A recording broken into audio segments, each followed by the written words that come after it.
Hey everyone, welcome back. Today we're doing a deep dive on a topic that pops up everywhere in crypto, proofs. We're checking out this episode of the Crypto Circuit podcast, and let me tell you, these guys are great at breaking things down, so no need to be a tech whiz to follow along. Yeah, I'm all for making crypto accessible. It shouldn't be some exclusive club, right? Right.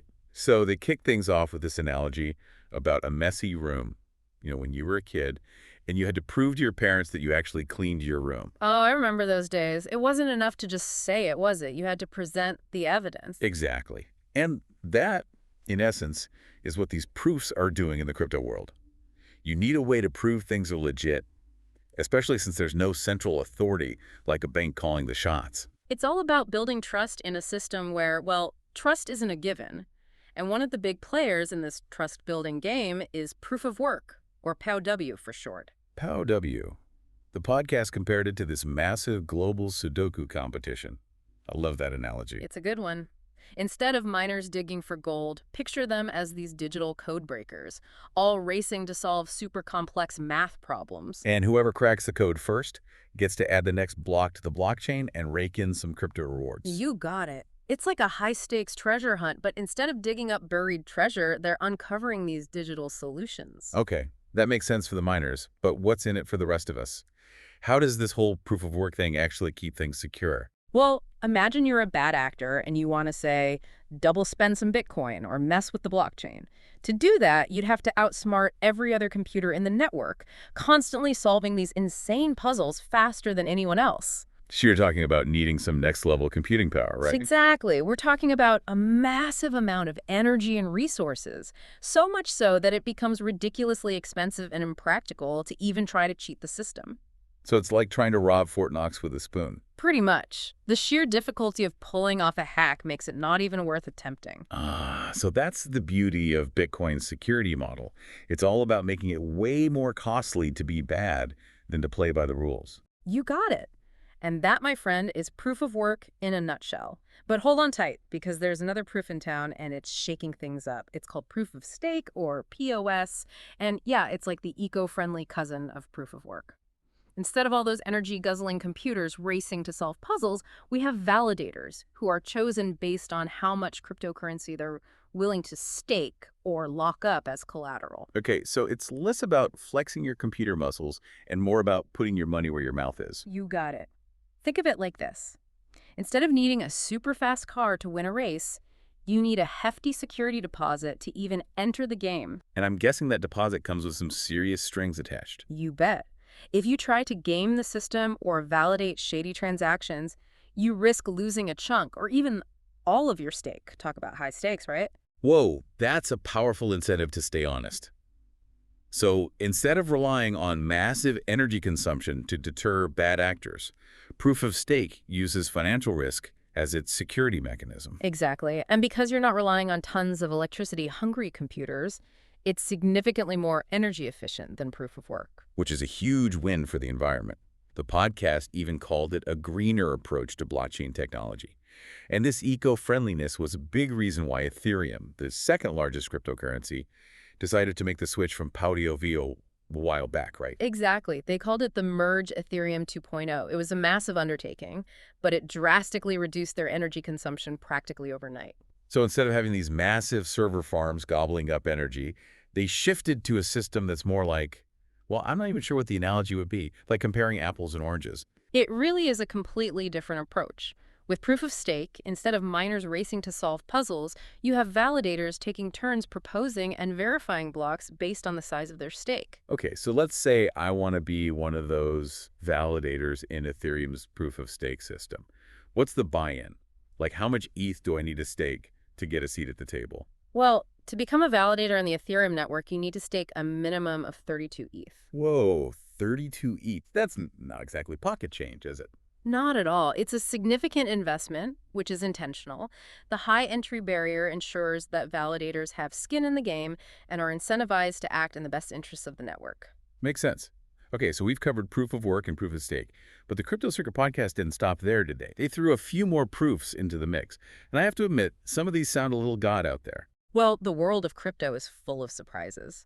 But these other proofs are worth exploring because they highlight just how diverse and innovative this space really is. Okay, you piqued my curiosity. What other proofs do we need to know about? Well, there's proof of concept, or POC. It's all about testing the viability of an idea before going all in. So before you build the whole spaceship, you want to make sure your model rocket can at least get off the ground. Precisely. It's like a reality check for developers and entrepreneurs. And a good proof of concept can be crucial for attracting investors. Speaking of investors, that brings us to another proof of revenue, or POR. This one seems particularly important in the business world. Absolutely. Proof of revenue is all about demonstrating that a company or project is commercially viable, that it's actually generating income and not just hype. Okay, I love how the Crypto Circuit podcast explained this one. They used a lemonade stand analogy, and it's honestly perfect. Imagine you're a kid trying to convince your parents to invest in your lemonade stand, right? Right. How do you prove it's a worthy investment? You show them the money, of course. You present your meticulous ledger, every cup sold, every dollar earned, hard evidence that you're not just messing around, you're running a real business. And when we're talking about cryptocurrency, that kind of transparency is key, especially with all the ICOs out there promising the moon. Proof of revenue is like saying, hey, this isn't just some pie-in-the-sky idea. Yeah. We've got the numbers to back it up. It's about building trust and showing potential investors that there's actual revenue flowing. Right, like that example from the podcast, the blockchain gaming platform. They could use proof of revenue to prove that people are actually spending money within their game, buying virtual items or whatever. Exactly. Real-world usage equals real-world revenue, and that's a powerful message to send to investors. Solid proof indeed. Okay, so we've got proof of work, proof of stake, proof of concept, proof of revenue. My brain's getting a workout here. But the Crypto Circuit podcast, they didn't stop there. They threw in a couple more proofs for good measure. Well, the world of crypto is all about pushing boundaries, and these other proofs show how much creativity and innovation is happening in this space. Like, have you ever heard of proof of authority? Proof of authority rings a bell. It's a bit like a VIP list, right? Only certain people get to call the shots. Exactly. It's often used in private blockchains, where you need more control over who's participating and validating transactions. So instead of being open to anyone, it's more like a blockchain with a bouncer at the door. Yeah. Got it. What else is on the menu of proofs? Well, there's proof of burn. Sounds a bit intense, doesn't it? A little bit, yeah. The podcast compared it to destroying a treasure map after you've already found the loot. Not a bad analogy. Basically, you're intentionally burning or destroying some of your own cryptocurrency. So it's like you're saying, I believe in this project so much that I'm willing to literally burn some of my own tokens to potentially increase the value of what's left. Exactly. It's a way to control supply and potentially drive up demand. Wow. Talk about putting your money where your mouth is. Okay, last proof on our list, and this one's especially intriguing, proof of capacity. Yes. This one leverages a resource you might not expect. Remember that analogy about storing marbles from the podcast? Oh, yeah. The more marbles you have, the more say you get. So in the crypto world, instead of marbles, we're talking about hard drive space. You got it. With proof of capacity, your available hard drive space becomes your ticket to participate in the network and validate transactions. So we've gone from solving complex math problems to showcasing revenue to literally leveraging storage space, all in the name of making blockchain technology work.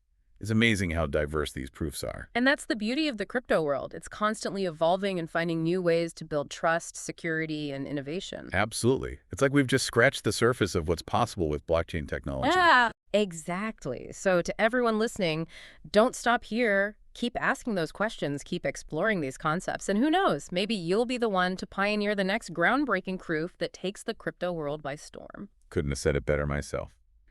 That's a wrap on this deep dive into the world of proofs. We hope you learned a thing or two, and most importantly, that you're feeling inspired to keep exploring the exciting world of cryptocurrency. Until next time, happy investing, everyone.